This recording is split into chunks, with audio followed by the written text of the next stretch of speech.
Hello everyone, welcome back to the channel. Budget 2024 में property खरीदने और बेचने वालों के लिए एक बहुत बड़ा बदलाव किया गया है। तो दोस्तों, सेक्शन 194A जो कि TDS ऑन बाई और सेल ऑफ प्रॉपर्टी के ऊपर अप्लाई होता है, उसमें एक चेंजेस किया गया है। तो जो लोग प्रॉपर्टी को खरीदते हैं दोस्तों, सेक्शन 194IA के अकॉर्डिंग उन्हें TDS काटना होता है और फिर वो TDS जो सेलर है उसके पैन के अगेंस्ट में डिपॉजिट कर दिया जाता है और सेलर अपनी ITR को जब फाइल करते हैं तो उसका रिफंड वगैरह, क्रेडिट वगैरह ले पाते हैं।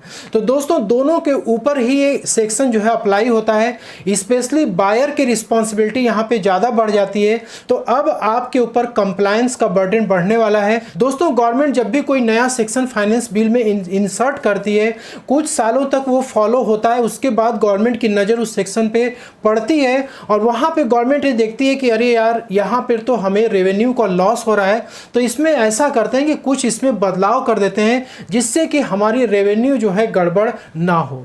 तो दोस्तों, फाइनेंशियल ईयर 24 और 25 में यदि आप कोई प्लॉट या फिर बिल्डिंग या फिर फ्लैट, कॉमर्शियल बिल्डिंग को खरीदने की यदि आप प्लानिंग कर रहे हैं तो आपको इस अमेंडमेंट के बारे में ज़रूर पता होना चाहिए।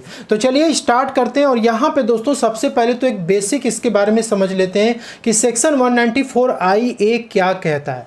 दोस्तों, बजट के पहले की बात कर लेते हैं। तो क्या हो रहा था, अब तक यही चला आ रहा है कि यदि आप कोई भी प्रॉपर्टी को बाई करते हैं, यदि उस प्रॉपर्टी की वैल्यू 50 लाख के ऊपर क्रॉस करती है, वैल्यू का मतलब ये हो गया है कि यानी कि जो प्राइस आप सेलर को पे करने वाले हैं, यदि वो 50 लाख के ऊपर क्रॉस करती है तो आपको 1% का TDS डिडक्ट करके तभी उसका पेमेंट आपको सेलर को करना पड़ता है। अब यहाँ पे जो प्रॉपर्टी की जो वैल्यू है दोस्तों, वो इन दोनों वैल्यू के ऊपर डिपेंड करती है।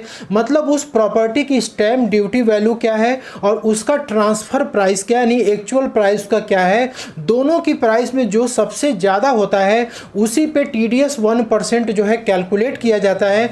लेकिन वो TDS हमेशा आपके ट्रांसफ़र प्राइस में से ही माइनस होता है। अब यहाँ पे दोस्तों, जो 50 लाख की जो थ्रेशोल्ड लिमिट रखी गई थी, इस थ्रेशोल्ड लिमिट ये किसके ऊपर अप्लाई होता है, हम क्या देखते हैं इस थ्रेशोल्ड लिमिट में। तो दोस्तों, जनरली जो अब तक फॉलो किया जा रहा था कि ये जो 50 लाख की लिमिट थी, ये पर बायर और सेलर के ऊपर डिपेंड करते थे। लोग इसी के अनुसार क्या करते थे, अपना TDS डिडक्ट करते थे।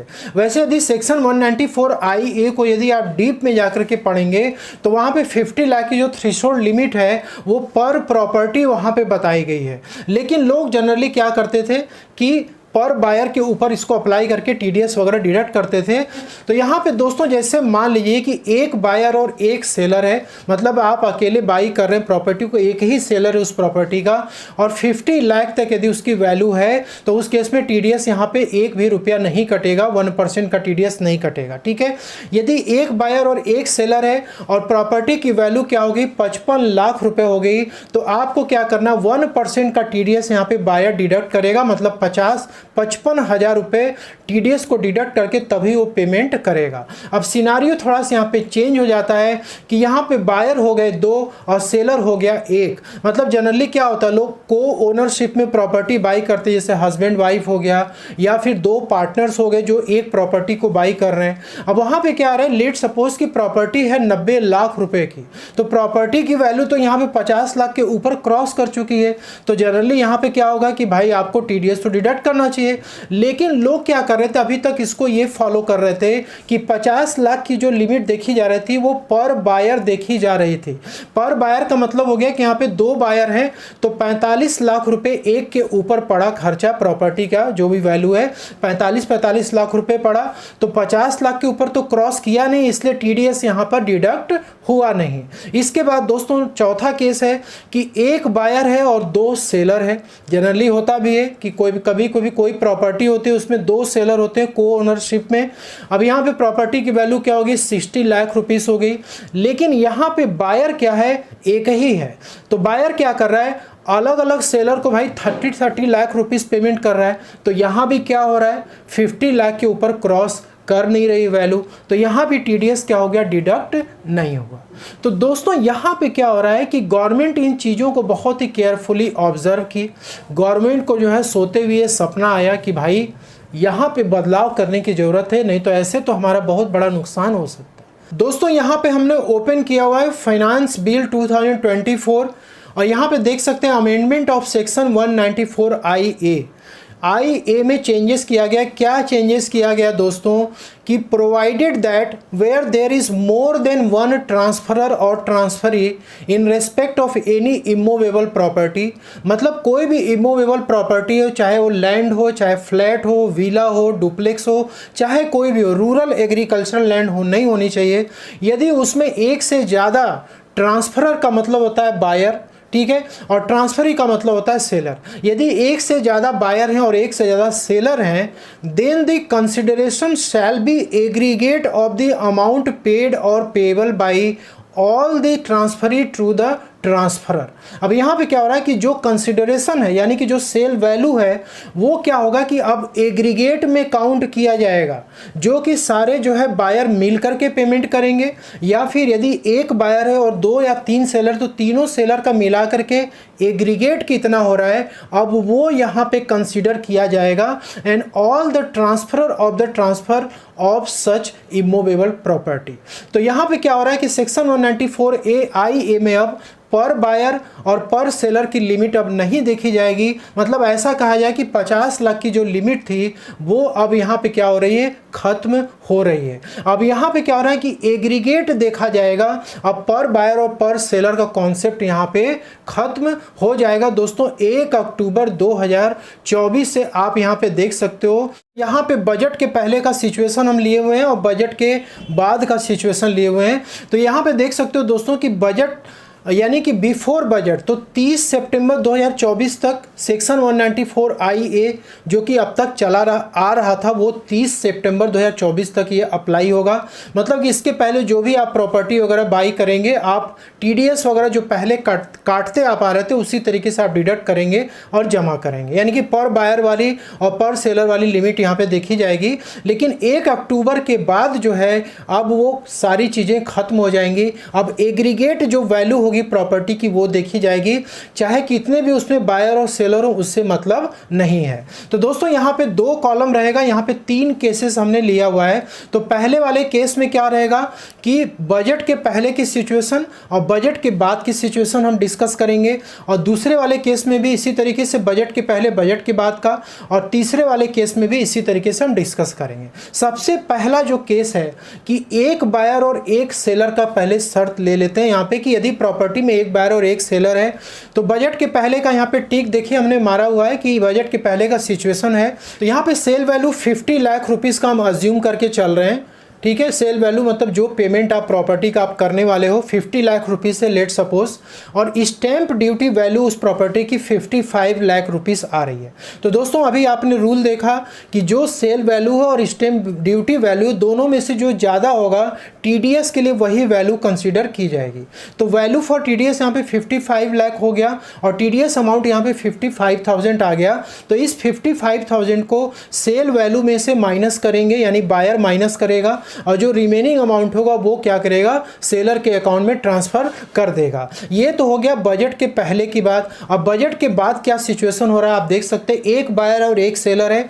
बजट के बाद यहाँ पे हमने टिक मारा हुआ है, 50 लाख रुपए सेल वैल्यू है प्रॉपर्टी की, स्टैंप ड्यूटी वैल्यू 55 लाख है, और यहाँ पे देख सकते हैं वैल्यू ऑफ TDS 55 लाख है, और दोस्तों यहाँ पे TDS अमाउंट भी 55,000 आ रहा है। मतलब कि यहाँ पे एक तरीके से यदि देखा जाए तो वैल्यू क्या हो रही है यहाँ पे 50 लाख रुपए से एक्सीड कर रही है। एक बायर एक सेलर है, तो जैसे पहले था वैसे अभी भी है, ठीक है। तो पहला ये सिचुएशन आप समझ गए। दूसरा केस देख लेते हैं कि यदि एक बायर और 2 सेलर है, ठीक है, या फिर 2 बायर या 1 सेलर है, ठीक है।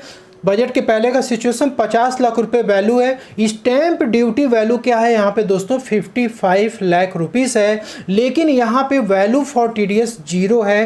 क्यों 0 है? क्योंकि यहाँ पे पर बायर और पर सेलर वाली लिमिट देखी जा रही थी, ठीक है। मतलब कि यहाँ पे 2 सेलर भी मान लेते हैं, तो यहाँ पे यदि पर सेलर का यदि देखा जाए वैल्यू तो कितना आ रहा है, 27,50,000 रुपीस एक सेलर के ऊपर पड़ा।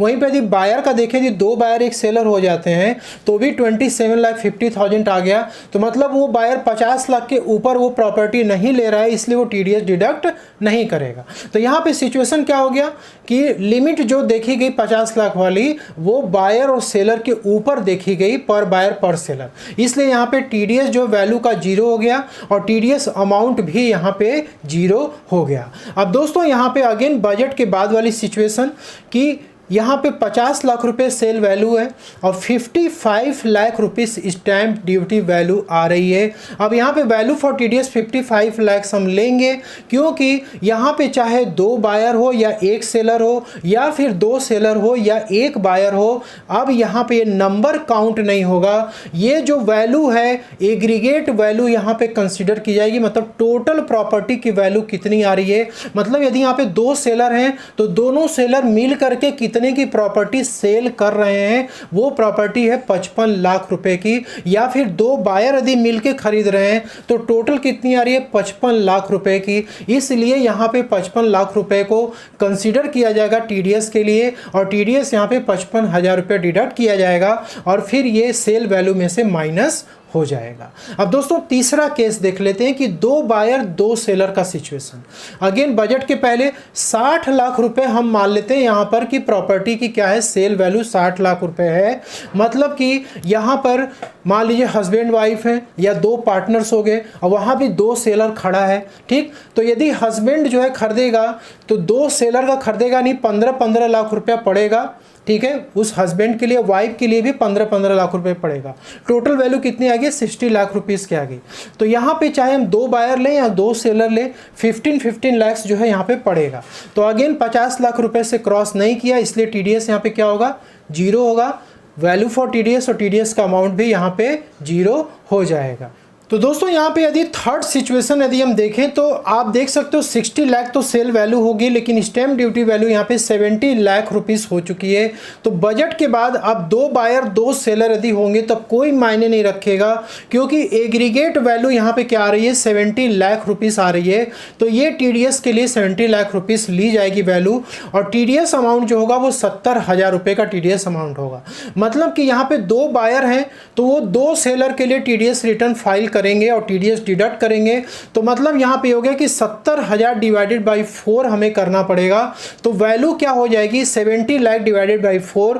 तो यदि मान लीजिए हस्बैंड और वाइफ हैं X और Y या पार्टनर से 2 पार्टनर्स हैं, तो जो पार्टनर X है वो 2 TDS रिटर्न भरेगा और 17.5 लाख पे वो 1% का TDS डिडक्ट करेगा, ठीक है। तो मतलब 17,500 रुपये 17,500 के लिए एक TDS रिटर्न और दूसरा TDS रिटर्न 17,500 के लिए भरा जाएगा।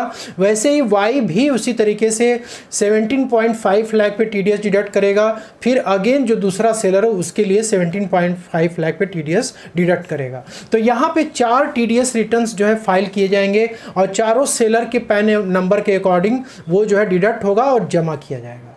तो दोस्तों 1 अक्टूबर 2024 से अब ये सारी चीज़ें बदल जाएंगी। अब इसके बाद जो भी प्रॉपर्टी आप खरीदेंगे आपका जो TDS का जो कंप्लायंस है वो थोड़ा सा बदलने वाला है। तो बायर के ऊपर TDS का कंप्लायंस काफ़ी बढ़ने वाला है और जो सेलर है उसके अकाउंट में जो कुछ भी जाएगा वो तो उसके अकॉर्डिंग अपनी ITR फाइल करेगा तो वो क्रेडिट लेगा ही, लेकिन उन्हें भी अलर्ट हो जाने की ज़रूरत है। तो hope you like this video में दी गई जानकारी आपको पसंद आई हो। लाइक शेयर जरूर करिएगा। मिलते हैं नेक्स्ट वीडियो, तब तक के लिए जय हिंद जय भारत।